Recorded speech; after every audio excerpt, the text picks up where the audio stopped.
Man search for meaning. Part 1, concentration camp में experiences. Victor Frankel एक Jewish psychiatrist थे जो वर्ल्ड वॉर 2 के दौरान नाजी कंसंट्रेशन कैंप्स में प्रिजनर रहे। नाजी कैंप मतलब एक ऐसी जगह जहां हिटलर की सरकार ने लोगों को ज़बरदस्ती बंद करके रखा था, जैसे जूस, पॉलिटिकल ओपोनेंट्स या और माइनॉरिटीज़। वहाँ उनको टॉर्चर किया जाता था, काम करवाया जाता था या मार दिया जाता था। फ्रैंकल ने कुल 3 साल 4 कैंप्स में बिताए, जिनमें ऑशविट्स, जो कि सबसे खतरनाक कैंप्स में से एक था, शामिल है। कहानी की शुरुआत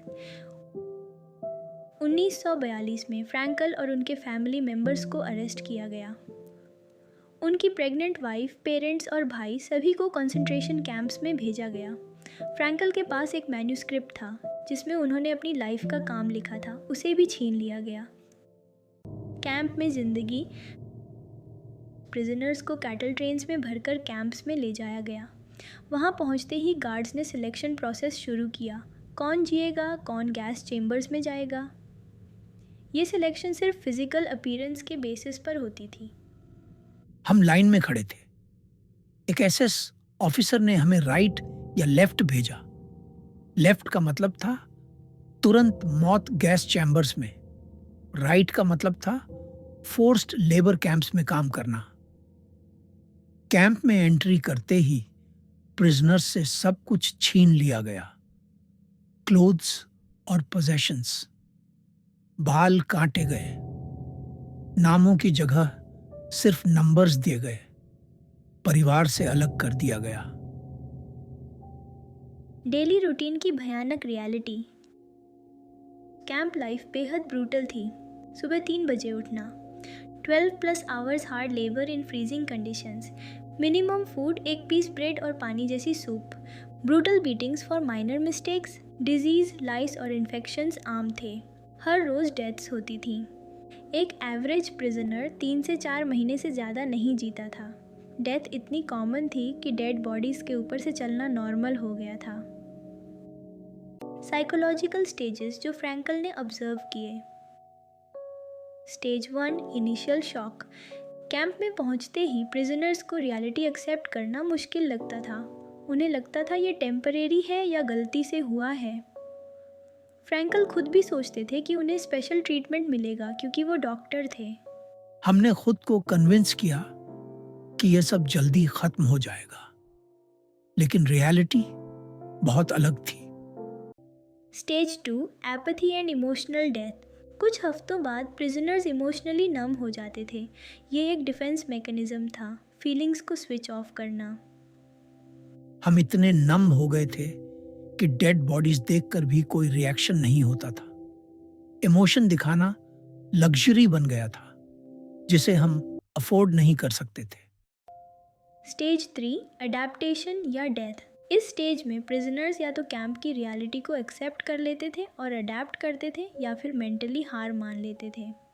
जो हार मान लेते थे वो अक्सर बेड से भी नहीं उठते थे और कुछ ही दिन में मर जाते थे। उनकी आईज एम्प्टी हो जाती थी। हम कहते थे वो गिव अप कर चुके हैं। फ्रैंकल की खोज, मीनिंग एंड सर्वाइवल का कनेक्शन। फ्रैंकल ने नोटिस किया कि फिजिकल स्ट्रेंथ से ज़्यादा मेंटल स्ट्रेंथ डिफाइन करती थी कि कौन सर्वाइव करेगा। स्ट्रॉन्ग लेबरर्स भी टूट जाते थे, जबकि फिजिकली वीक लोग जो किसी पर्पस के लिए जीना चाहते थे वो सर्वाइव करते थे।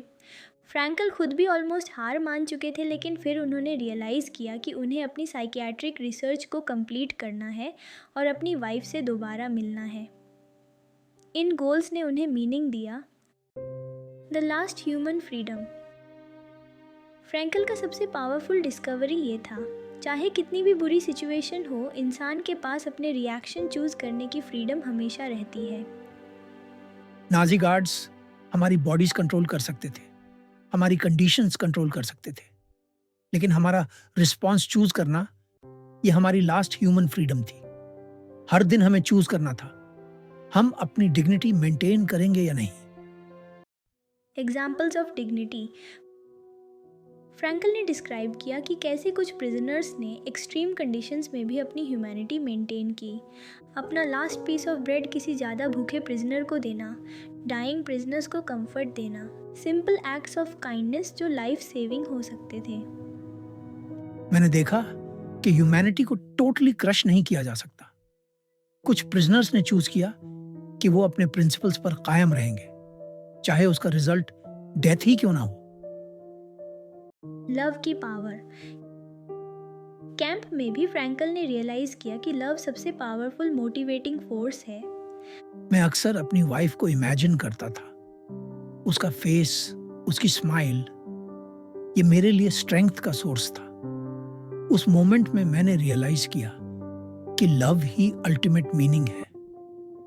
बैड न्यूज़ ये थी कि बाद में फ्रैंकल को पता चला कि उनकी वाइफ दूसरे कैंप में मर चुकी थी, लेकिन उनके लिए ये लव परमानेंट मीनिंग बन गया। Liberation and final message. 1945 में कैंप्स को लिबरेट किया गया। फ्रैंकल फ्री हुए, लेकिन उन्हें पता चला कि उनकी वाइफ, पेरेंट्स और ब्रदर सब मर चुके थे। उनके पास अब कुछ नहीं बचा था। फ्रैंकल का फाइनल मैसेज ये था, लाइफ का मीनिंग हमेशा चेंज होता रहता है, लेकिन कभी खत्म नहीं होता।